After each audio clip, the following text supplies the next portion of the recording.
We're live. Hello to all the people on the internet. We Did your love phone you. ding? Not yet, oddly enough. Not yet. It's Nope. usually happens right off. Yeah, must not have. Sometimes it doesn't. Well, that's odd. Well, anyway, we are live. Hello and welcome to Handgun Radio. I'm your host, Ryan Michad from the wild woods of central Maine, and this is your home for all the news, information, and discussion in the handgunning world. This week, Weird and I are going to talk about SHOT Show 2018 news that has been coming out since we had the last show and discuss some listener emails. So as always, Handgun Radio is brought to you by the Firearms Radio Network. Please check out the Patriot Patch Company for their awesome patches and their other high-quality items. They have cleaning mats and just a whole bunch of different patches, really, really awesome designs, and a lot to choose from. So head over to patriotpatch.co for more information. And also shop Amazon using our affiliate link, firearmsradio.tv/Amazon. And please help support Handgun Radio. Head over to firearmsradio.tv/pledge and click on HGR. There are a bunch of different pledge levels, and we really appreciate it. So, Weird, how you doing this week?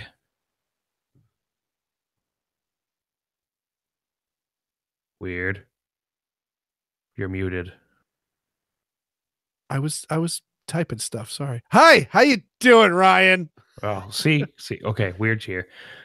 What's going on? You're not at SHOT Show. You must be sad about that.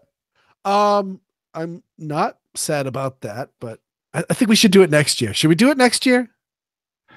Vegas. We can think about it. Oh, we can rent a fast car with no top. I'm a little bit terrified by this whole You can pour beer on your stomach to facilitate the tanning. For those who are getting the quotes. This is even better as that's in the book, not the movie. I'm just saying. Yeah, so good luck to everybody who's out there. I know Sean and the whole team are out there right now. Cannot wait to see some of the footage from SHOT Show, hopefully. We're going to talk about some of the guns that actually have been released since we had we recorded almost 2 weeks ago, I think. So there's been quite a bit that's come out since then. Almost 2 weeks, exactly 2 weeks ago. Yeah. So there's been a lot of stuff that's come out since. We're going to talk about that. This past week, though, I did not do much in guns. I bought a new router from Home Depot, and I worked on my electric guitar project that you may have seen the pictures posted on the Facebook group. And your deck might have fallen off the back of the house. My deck also collapsed on the back side of the house. Yep. Had water come through the ceiling at one point because of ice dams, which were promptly taken care of afterwards. For those who are not in the cold parts of the United States, ice dams are the worst thing ever. It's when heat from your roof melts the snow, but then it freezes as soon as it gets to the edge of the roof, and then it fills your gutters with ice, and then it fills your ceiling with water. Yep, creeps back up under the shingles. So number one, get a metal roof if you can. Number two, try to keep your roof raked properly. So learned that lesson. But the good part is the back deck that collapsed was going to be replaced this next spring anyway, so it's not really any big loss. Number three, Ryan, is something I would, especially if you get a pull down ceiling, closed foam insulation. Yeah, I would like to do that. Oh God, it is so good. It is so good. Like, you have no idea. Remarkable the amount of difference it is when you put some of that stuff in. But I would also like to talk about buying quality tools. So we talk about working on your own guns and having the proper tools to do so. And I talk a lot about how I like Harbor Freight. However, Harbor Freight is not sometimes the place you want to go if you're looking for something that's going to last you. And so, like, I ran into this weekend. I needed a new router, and I was looking to get a plunge router. And at Harbor Freight, they had one, like, it was the Chicago Electric brand. And I'm looking at it, and I'm thinking, is this going to be... Because this is something that I use. This is probably my second most used tool when I'm woodworking. I can use it for pretty much everything. I used it to make the jack input for the guitar today when I could have used a Forstner bit and like a drill press, but it was easier to use the router. And so I ended up figuring out, I was like, I'm going to pay $75 at Harbor Freight for this no-name brand router that may burn out on me and I may have no recourse, or I can go to Home Depot and pay like an extra $20 and get like a Ryobi, which I did. I ended up going to Home Depot and doing that just because it's a tool that I use a lot. So just remember, like, even though the tool, if it's something you're going to use a lot, probably spring for the higher end stuff. If it's something that you use like maybe once a year or maybe even once every couple months, then, you know, maybe the Harbor Freight tool will work for you. When it comes to like precision stuff, definitely go with the higher end, like bits and everything. The cheaper you really, you know, if you're doing work, you want it to come out clean. And also, like, cheaper bits may not stand up and may be unsafe if you like run into anything tough. So definitely keep that in mind. But just buy quality tools when you're working on stuff that you care about. And by the way, for those of you listening at home and are computer geeks and not woodworking geeks like I am, he's not talking about an internet router. Yes, not an even though I'm looking at this at that, I suddenly realized, oh wait, you're talking about a it's not a router. I don't know how you pronounce that. Yeah, sorry, I should have specified a router to route wood and make indentations in wood. And like for me, I've been using it to carve out the spaces inside an electric guitar body. But any tools that you would use to work on your guns, maybe not routers, but like, you know, drill bits and screws and stuff, definitely look for higher end things. So Weird, what did you do this week? I did nothing of particular interest. I went to the dentist. I was hoping that you would like save me from my lecture on tools and have like something cool that you did this week. No, I had nothing cool. Like the only thing cool that I had that I did, I guess you could say, that works towards shooting is I've just been slammed with work and just been busy and have not had a chance to get out to the range. I need to get out to the range. Like, talk about like, I don't do New Year's resolutions, but I need to do that. Is I need to get out to the range more and I need to take a class. I really You have less of an excuse because like for me to get out to my range, I have to walk through like thigh deep snow. Your range is plowed for you and it can be indoors or outdoors. Yeah. Right. That's true. Well, I mean, the parking lot's plowed. Well, okay. Well, so it's easier to get that outdoor pistol range that we're shooting on. And for those who are listening at home and looking at the picture of you shooting at the outdoor pistol range, yeah, that if there's deep snow in there, that's no fun. That's no fun. I remember walking through like slush and ice one time, and I'm like, oh, this is a mistake, and trying to police my brass, and the brass was coming out, hitting the ice, melting the ice, and then freezing to it. I never try to pick up brass when I shoot in the snow because it always just freezes. Yeah, it's just I'll get that in springtime. But yeah, I need to get out more. But one thing I have not slacked on is I've been I have a weightlifting regiment. Nothing super serious, but that is one thing that I have found that if you keep up with keep your upper body strength going, the more upper body strength you can put on, the better your groups are going to be. So what's your drink segment this week? It's something I've talked about before, but really it was just this weekend. I ate something that didn't agree with me. I believe it might have been something called a nacho omelet. It was so good, but I didn't feel right. I haven't felt right all weekend after that. But while I was cleaning up and just before the show started, I poured myself a glass of Fernet Branca, which I've talked about before. It's an Italian Amaro, and it's really yummy. But the big thing about it is one of the things that's made with, and one of the things that gives it that bitter, earthy taste that it has is called gentian root. And gentian root has been known to stimulate gastric juices. And if you get an upset stomach, take a little bit of that. And you know what? It works. It really does work. I feel a whole lot better. And that's not because I'm loaded, because it's really, I didn't drink that much of it. But but it really does calm down an upset stomach. So go for that. I'm also drinking, what is it? What is it called? Treehouse Brewing? Jeez, this labels. Oh, I'm spilling beer on my keyboard now. I'm drinking the beer from that fancy pants place that I was drinking 2 weeks ago from Massachusetts, the Massachusetts brewery. And this one is called Engram. It's their wheat ale. and it's good. It's good. It's a little bit sweeter than the IPA. Not exactly my style, but it is a quality beer. So I highly recommend. And also my friend told me, no, they're not that expensive, but the trick is you can really only get it at their distillery. So if you're in Massachusetts, you're in luck. I think, is it called Treehouse? Let's see. Oh wait, no, this one's from Bissell Brothers Brewing Company on Thompson Point. Thompson Point Road in Portland, Maine. So this is actually a Maine one. So there we go. This is from the town of my birth, Portland, Maine. Well, there we go. Excellent. So with that, we'll head into the main topic, SHOT Show 2018 news and listener emails. So I know we actually already had kind of a SHOT Show episode, but a lot of stuff's happened since then. So I figured we had listener emails to talk about too. So we'll start out with some of the new stuff. This is again from Richard's website, gunsholstersandgear.com. The Automag Classic 44.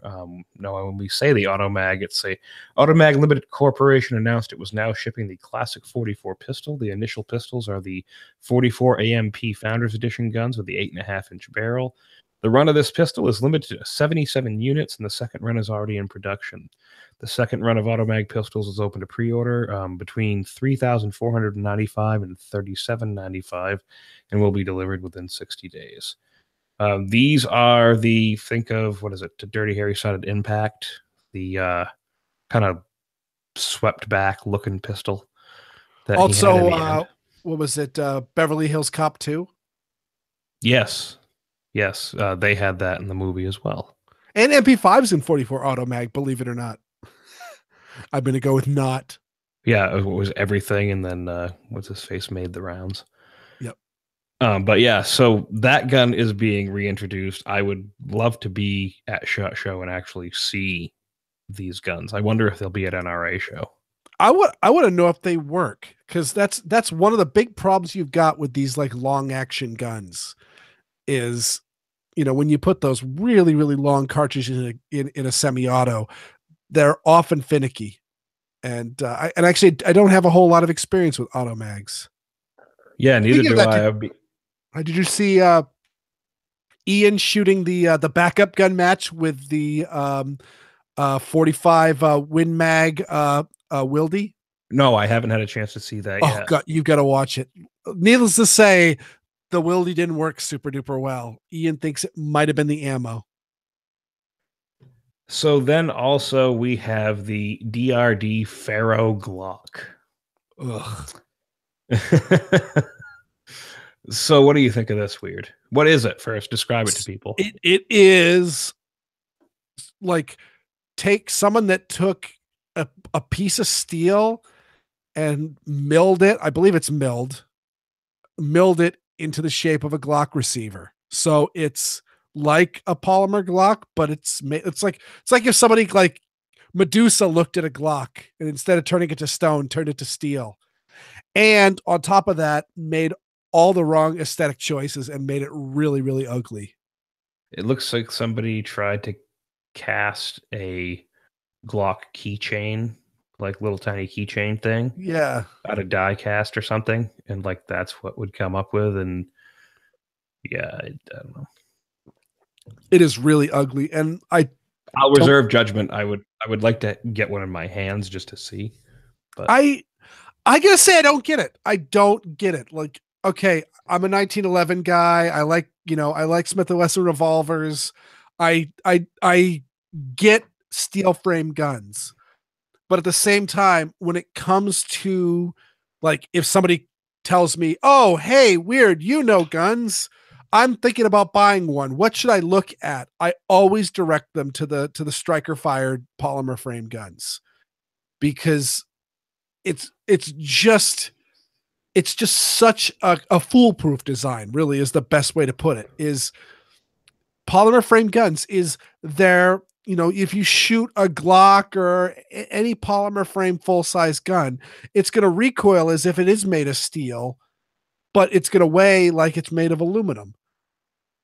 And why would you not take that combination? That's why I always joke every show about like, oh yeah, Ruger, you guys need to take the LCR and scale it up to like GP 100 size and make a 6-shot 357 polymer framed revolver, because the LCR is a great gun, but with that polymer frame, I mean, it's just the LCR 357 should be the worst gun on earth to shoot. And you've shot mine with my own personal hand loads, which I loaded quite warm. And yeah, if you haven't seen that, you should go watch our range strip video on the Ryan Michad channel. Yeah, it didn't hurt your hand. Have you ever shot like an airweight 357 Smith & Wesson? Oh yeah, no, yours felt like I was shooting a K frame. Yeah, but you have shot an airweight, haven't you? Mm-hmm. In 357. Yep. And they're miserable, aren't they? Reminded me of the time that I used an aluminum baseball bat and it hurt my hand. Yeah, yeah. I have shot I've shot it a five. Stings. I've shot a 500. It's not like it just.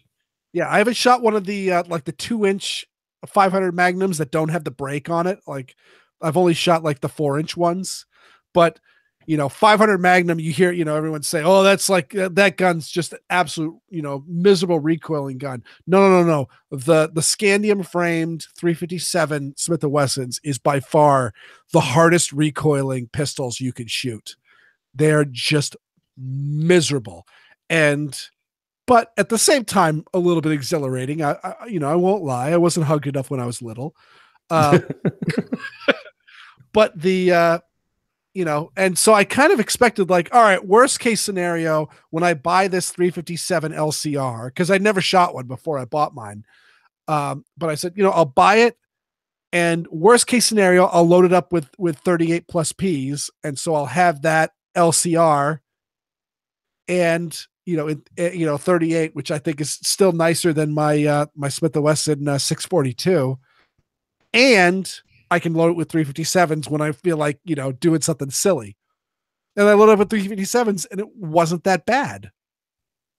So, so again, polymer frame is great. What are you going to gain by putting a steel frame on a Glock? You're going to make it heavier. And in theory, that's to absorb a little bit more recoil, but the polymer does such a good job. In theory, it's going to be more durable, but there's still Glock Gen 1s running around. Like, people have not been able to destroy their early Glocks just from regular use. And then, of course, we got the torture test guys that drag them behind their trucks and that sort of stuff. So it seems like an answer to a question nobody asked. What do you think? I kind of agree with you. I don't see really any advantage. It's not like polymer frames are a new thing. The technology is so advanced that, a steel frame, like, aesthetically may be your preference, but like stability wise, don't talk aesthetics with this thing. yeah, exactly. Every other way, like a polymer frame is just as good. And anybody who derides polymer frames nowadays as weak or anything just doesn't understand the science behind them. Doesn't understand just the field history now. Everybody makes a polymer frame gun now, and there are polymer frame guns that have been out since the 80s. If the gun is something that they wanted to do, like, I just wanted to see if I could do it type of thing, and maybe some people might like it. Some people who like the feel of a Glock but don't like polymer frames. There are people out there who don't like polymer framed handguns. Mm-hmm. And if they really like the feel of a Glock, then maybe this is the gun for them. I'm not going to say there's not a market for it, but if they feel like they're trying to solve a problem, I don't think there's a problem to solve. I don't know. Is there a market for it? I might call you on that one. Will anybody? Hey, what'll tell us that is if people buy it.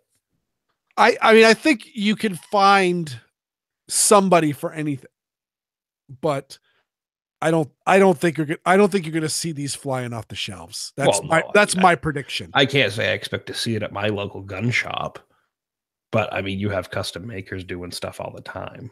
People bought that friggin' double barrel 1911. Good Lord. Oh, That is a solid oy vey right there. Yeah. So the Taurus Raging Hunter. What do you think of this weird? You're gonna use it to go hunting? No. It doesn't. I can't say. I hate the name. The name I'm so turned off by. Yeah, but Smith and Wesson did something similar. But not just a hunter name. Yeah, they just a hunter, and I think that's fine. I think it's actually an excellent hunting revolver. I mean, you got the Picatinny rail up on the barrel shroud, so you can mount a scope on it. So if you best not mount that scope too far forward, they're gonna blow it off in them ports. Yeah, I don't know. I mean, I don't know. The rail goes so far forward. I'm like, what are you mounting all the way? I mean, it does seem pretty far forward, but like a red dot or something on that. Yeah. But and I wonder, I've never actually looked at the top of a Taurus. Did they have, it looks like it's got a Smith & Wesson rear sight. Is their sight set up the same way as Smith & Wesson where you could take the two screws off and just mount a scope right on top of the top strap? I've only ever really had any experience with their smaller guns. I haven't really looked at anything with their adjustable sights. Up close at least. Yeah. Let's see here. I wonder if there's something in the article itself. Check out that multi-caliber one though. That's the one we're going to talk about next. Here, I'll look at this. Hey, well, right now I'm trying to figure out what the cylinder's made of. Let's see. I know it says that that whole barrel shroud is aluminum. So that's actually nice because it's got a big beefy barrel shroud on it, but one half I'm like, oh, that's really awesome looking, but at the same time, boy, that looks heavy. That looks like a 4570 with an octagonal barrel. Just like, ooh, that's unloaded. Unloaded, it weighs 4.5 pounds. That's a hefty little gun. In 44 Magnum. Yeah, but I mean, I think it is not a impractical gun in any way, shape, or form, especially if the target market is hunting. Like you could definitely smoke a white-tailed deer or some pigs with that no problem. The Multicaliber Revolver, though, that one, it's the 692. There's not much information about it, but it looks like it's going to be double action, 7-shot, 357 Magnum, but can also shoot 9mm rounds with an included conversion cylinder. Oh, interesting. It's got a conversion cylinder. So I think, I want to say, who was it that had a system? Oh yeah, like what are they looking at? Korth, like trying to press the button and release the yoke and everything, and just it looks like, you see, I see that button right there. So it just looks like you would swing it out and just remove the yoke and everything, the whole assembly. Maybe it comes with another assembly as well. Yeah. So it's kind of got a neat look to it, I must say. Like on this page here, up above, they've got the Nighthawk Custom Agent 2. And I was just like, oh my God, that is a homely 1911. Nighthawk makes astoundingly beautiful 1911s, but not this one, in my opinion. And then I scroll down and I see the Tauruses, and the Tauruses, they're looking really nice. And I thought, oh my God, am I in the Twilight Zone? Yeah. But this multi-caliber revolver, this is kind of more of a polarizing looking gun. It's kind of weird looking. Like it's too bad they couldn't do it in something a little more traditional styled as opposed to this radical. I don't know. I think listener feedback. Let us know. Do you think that this Taurus multi-caliber revolver, do you think it's absolutely horribly homely, or do you think it's kind of cool looking? I'm siding on the kind of cool looking. I don't like the ribbed grip. I do not like that. I hate that. But that's easily, that's a replaceable part. But just that weird, like the non-fluted cylinder with like the super duper smooth barrel shroud on it, and then the ventilated rib and the porting, just kind of looks kind of alien. And then we have the Taurus 1911 Commander, which is just basically what Taurus used to make as a 1911, except it looks like it's a 9mm. Commander sized, nice beaver tail. I mean, actually this one looks kind of like, looking at the muzzle, it looks actually like a 45. Okay, but I think I think that no, I didn't. I was talking about the one of the revolvers up above. Oh, But yeah, I think that one looks like it's in 45, but I think they make them in 9 as well. And there's no reason why they wouldn't. I mean, the original Colt Commander was in 9 millimeter. so now we need to talk about the big one that was announced, the P365. Now, weird. Apparently, you like were out of the loop on this, but you hadn't heard of this before tonight. I know I'd heard about it, but I really hadn't chased it down. Like I'd seen stuff, I'd seen articles on it, and it was one of those, oh, click on this link to learn more, and I just didn't bother. Just because I'm really not in the market for it. But I must say, I see a value in it. Okay, to be fair, what was the they don't make it anymore. What was the old Sig micro 9? The P290. Yeah. The little tiny baby one. Yeah, I did not like that because it was a gigantic slide on a little teeny tiny frame. And so you got like 1.5 fingers on that thing for a 9 millimeter. It's just one of those, like, I don't want to shoot this. It was like that horrendous Beretta Pico. You couldn't get your fingers on it. Exactly. It was the Nano was in 9 millimeter. The Pico is in 380. Yeah, the Pico was terrible. The Nano was somewhat acceptable, but the Pico was horrendous. Either way, all of them were. I mean, again, I'm a huge fan of Car, and one of the things I like about Car is they're able to shorten the slide profile a little bit and get a good undercut on the grip, so that you can get, how many fingers can you get on your CM9? I can get a good solid 2 fingers, maybe. With a third curled underneath. If I really choke up, I might be able to get like a little bit on the edge of the third one. The third, yeah. On my because my PM45's another size bigger than yours, and that one I get a full size grip on it. Like my pinky finger, a little bit of the bottom of my pinky fingers hanging off the bottom of the magazine, but all of my fingers are on that gun. And I'm not concerned if when I'm firing my 7-round magazines on it that I'll ride the magazine and cause something to go wrong. Like so that's one concern that I have is these guns that you get like absolutely no grip on. And so because that 290 wasn't a gun that I was particularly interested in, the 365, I saw it and said, oh, it looks like a 290, pass. But I did not realize that this was a double stack. Did you see that? Did you see it's already on the Sig Sauer website? That's what I'm looking at right now. Mm-hmm. Comes with a 10-round flush fit magazine and a 10-round extended magazine. Standard with the Sig Light night sights. Wait, 10-round extended magazine? That's what it says. Oh, gun makers, stop doing it. Don't put an extension on a magazine. Put an extended base pad. If you're going to make the magazine bigger, put more rounds in it. Comes with night sights. Mm-hmm. Rated for plus P, obviously. 9 millimeter Luger. Let's see, Nitron finish. By the way, that's something to be said. Is the rated for plus P? Obviously, like I don't know if we've really made a big deal. Is like everybody's being really good about like rating everything for plus P now. Maybe I'm just being a little bit flippant saying that.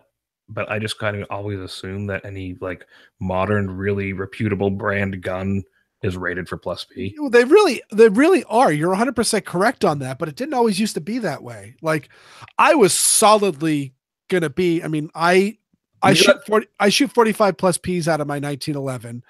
I actually don't know if it's specifically rated for it. I trust the small amounts of it. I shot a few hundred through it to make sure that it was reliable with that load, and it gets a few here and there as I've got a box of once a round's gone 3 or 4 times up the feed ramp, it goes into a little box, and because I'm worried about round setback, and then I'll fire those at the range when I get enough for like a full mag.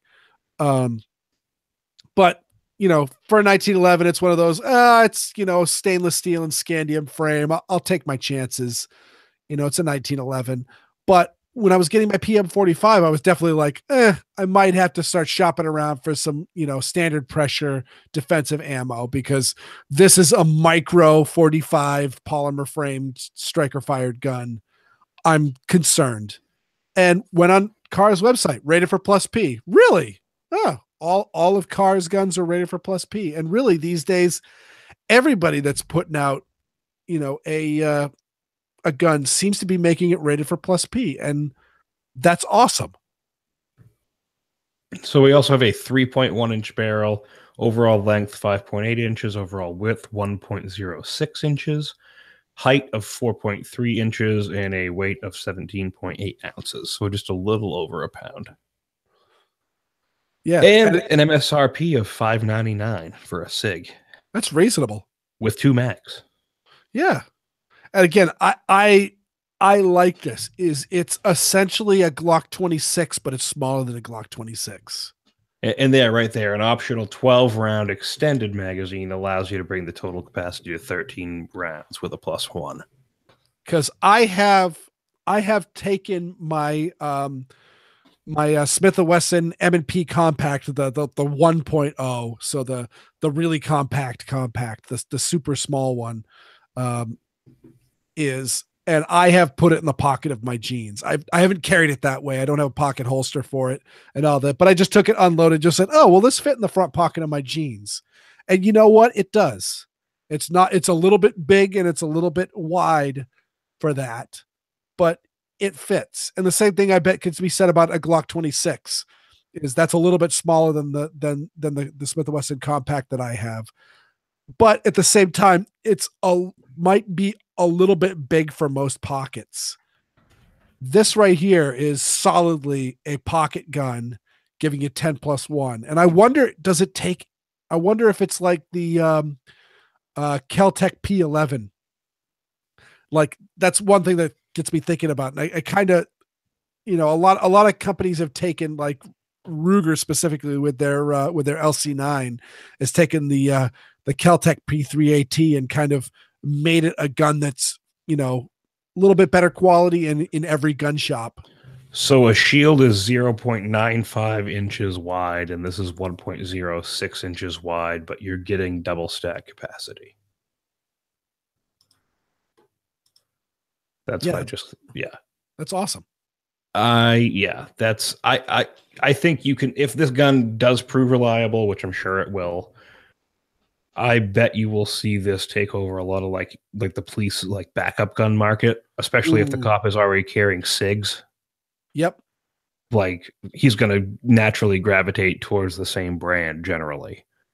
If they're carrying M&P Smiths on duty, they may go towards the Shield. People who, obviously if you're carrying a Glock, you're going to go with something that has mag compatibility, unless you're looking for something like the 43.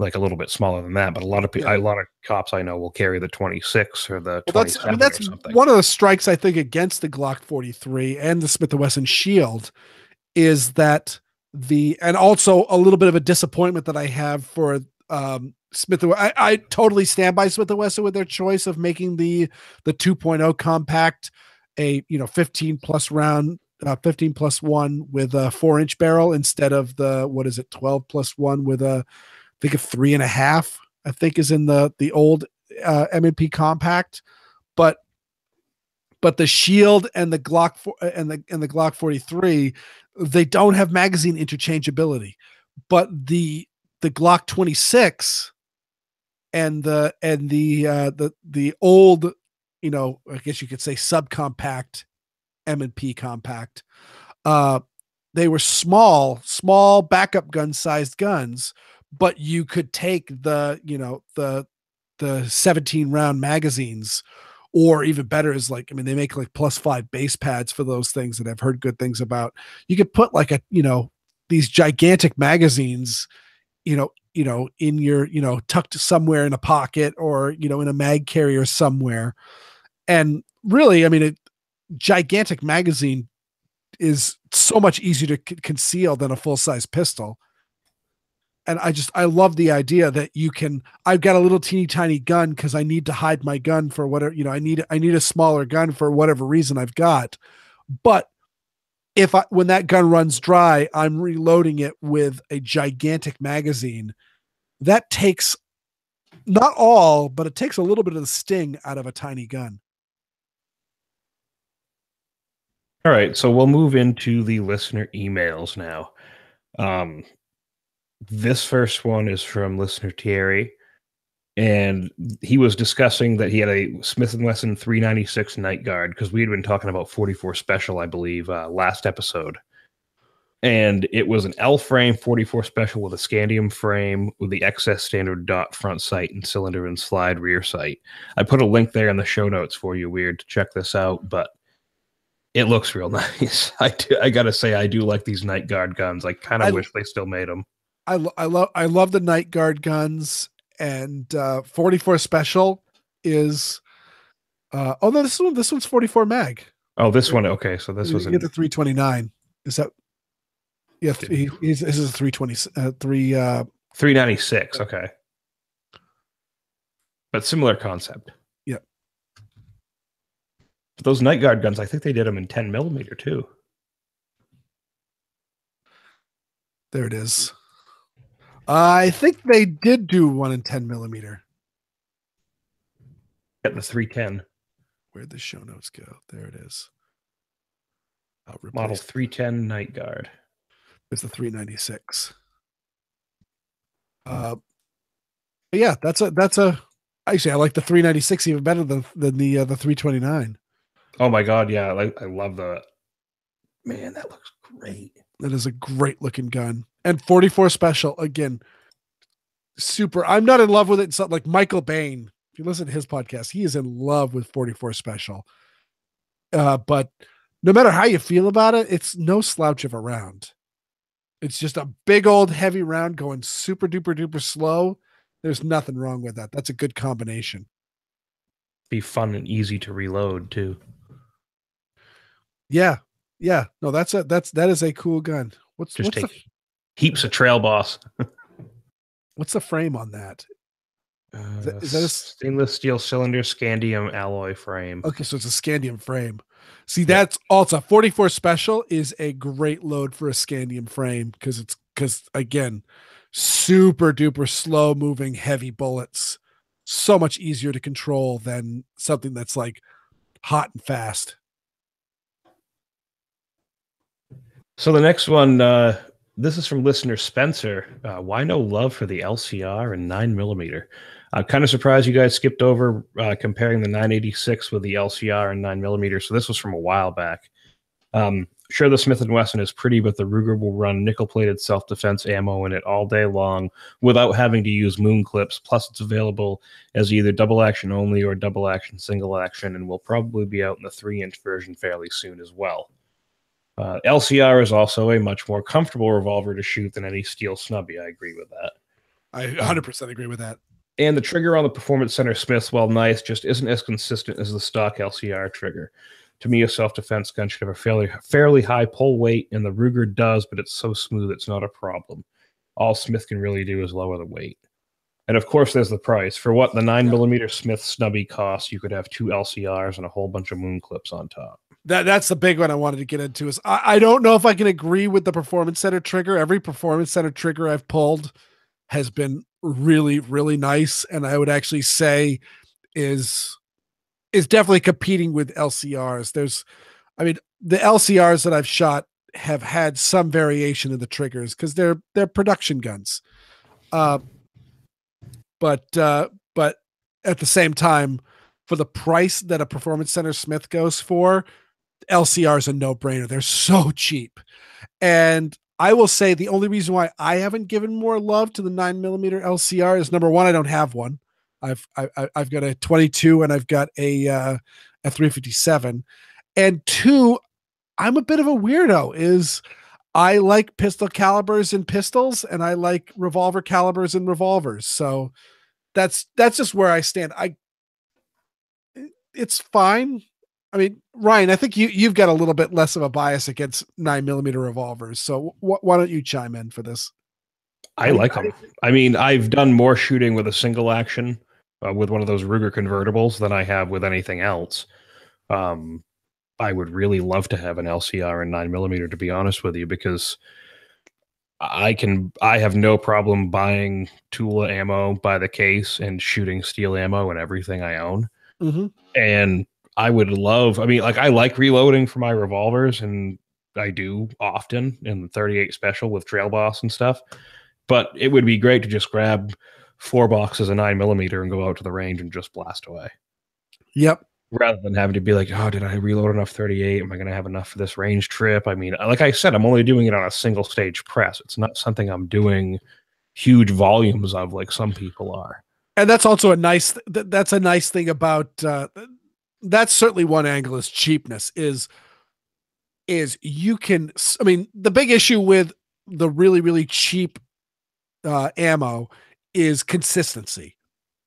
Is you will have some of these bargain basement ammo. You'll have some stuff where, oh, you might get like some really, really hot rounds and some really, really light rounds. And so some will cycle your slides, some won't. This actually reminds me of when I bought my LCR. I bought it during the height of the 22 drought when there was like no 22 anywhere. And here I am buying this new 22 revolver.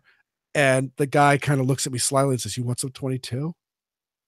And I said, "Yeah, I do want some 22. I'm almost I've got a few boxes and I'm like holding on to them like they're made of gold." And then as he was going, I said, "Oh, what kind of 22 is it?" He looked at me and he said, he didn't say this exactly. This is a family friendly show, but he says, "What the heck do you care? You got a revolver." And I'm like, and it turned out it was the oh shoot, what was the it was one of the Remington Golden bullets. Golden bullets. Yeah, they're awful ammo. And yeah, some of them didn't go off, and I threw them in the dud bucket at the range. But other than the ones that didn't go off, they all ran. I cannot say if I was shooting that in any of my 22 semi-autos, I cannot say that would have been the same case. I think that would have cleared a lot of malfunctions. But a revolver, you don't have to cycle a slide, so they run really, really well. So yeah, your steel cased hot garbage ammo, you're gonna find that you're gonna have a lot less problems that you would associate with that stuff with a revolver. And 9mm does feel a little bit different in a revolver than it does in a semi-auto. I remember the first time I was shooting 38s, and then I switched the cylinders over and I shot 9mm out of the Ruger single action, and I was really surprised with how snappy it was. Mm-hmm. You know, I'm so used to shooting it in a semi-auto, and you don't have the slide taking up any of that recoil or anything like that. So it was definitely a different recoil impulse. Maybe, I mean, you know, same amount, but definitely a different feeling. Yeah. But I still think overall, I think that 357 putting a little bit more power down range for right. more or less the same idea. But again, it's 357 costs a whole lot more. So, you know, it's all up to you. But yeah, 9mm is fine. I mean, I was certainly a lot more excited when I first was talking to Charter Arms about them bringing out their moon clipless pistol caliber guns. That's the first time excited and Charter Arms in the same sentence. Well, so here's the thing is when I was talking, the original, I don't know what happened, but the original talk was of a 9mm in their J-frame size guns. And that really interested me because, you know, their undercover size is what they call them. The undercover is it's a perfect backup gun size. And I don't remember, this was a long time ago, but I almost say that I think they said they wanted to target the law enforcement backup gun market. And that made perfect sense. So let's say you've got a Glock or a Sig, 226 or an M&P or an XD or something, 9mm on your hip as your primary gun. And you're in a shootout, bang, bang, bang, bang, bang. Oh, suddenly 3-point jam. The magazine's not coming out. The slide's not moving. The gun is jammed up hard. You can spend valuable time beating the crap out of that thing, or you can go to your ankle holster and pull your little, your undercover size, 9mm Charter Arms, and boom, boom, boom, and you got it. And then if that thing runs dry, you could technically pull your spare mag and eject rounds directly into the cylinder of that from your spare mag. It's, that made sense. But then when they came out with was the pit bull? What do they call that thing? The bulldog and the pit bull and and it turned out that I heard a lot of problems with the manufacturing quality of that. It's too bad. I don't like to down talk Cheddar Arms. I really like what they're trying to do. I wish they'd do it better. I like their older stuff. Yeah, but they came out with was essentially the bulldog in 40 Smith & Wesson. And that just made no sense to me whatsoever. So yeah, I mean, I like the idea of maybe a pistol caliber revolver if it doesn't use moon clips. The idea that you could like reload it directly from the magazines of your primary gun if your primary gun went offline. But if you're running it off of moon clips, I mean, especially also since I carry my reloads in speed strips, so I like revolver rounds and revolvers better. So we have listener Rob, and he said, last show I heard Ryan saying he uses dippers because his Lee powder measure doesn't like Trail Boss. He also likes the dippers, but he uses a RCBS Uniflow measure. It's fantastic. It's kind of spendy, but it's well worth the investment. It is spendy. I looked that up, but it definitely looks like a really good powder measure. What is the price of this? $85.99 to $95.99. Okay, that is spendy. Yeah. But I mean, you get what you pay for. Yeah, that's definitely some the quality quality products. Again, for something if you're going to be using it once a month, you can go cheaper. If this is something you're going to be using like once a week, or every day, if you're the type of guy that comes home and puts on the TV and watches the nightly news and just runs your press and loads ammo, it might be a good, spending some money to get something that's a little more consistent and doing a little bit better job. Yeah, well worth it. So, and then this one is for you, Weird. This is from listener G. He asked we not use his first name. I just wanted to forward you these quality pictures I snapped over the holidays. A friend of mine collects firearms and especially 1911s. Don't tell Weird, I guess. Don't tell me, but I'm telling you. But you just did. A Cabot Commander, a Nighthawk Shadowhawk, a Nighthawk Dominator, and a Nighthawk Turnbull Custom VIP. They look amazing. Yeah, even with the low res photo that I'm looking at, that Cabot is insane looking. I love the Cabot 1911s. Says the Turnbull is one of the most beautiful pistols I've ever seen, and it feels as good as it looks. The Cabot is frankly better than one could conceive. Easily the best pistol trigger I've ever felt. And I've almost more in common with a custom tuned bolt action. And if you can believe it, it's significantly smoother than any Nighthawk I've seen or Wilson's. And maybe that Nighthawk though, those grips on the Nighthawk, man.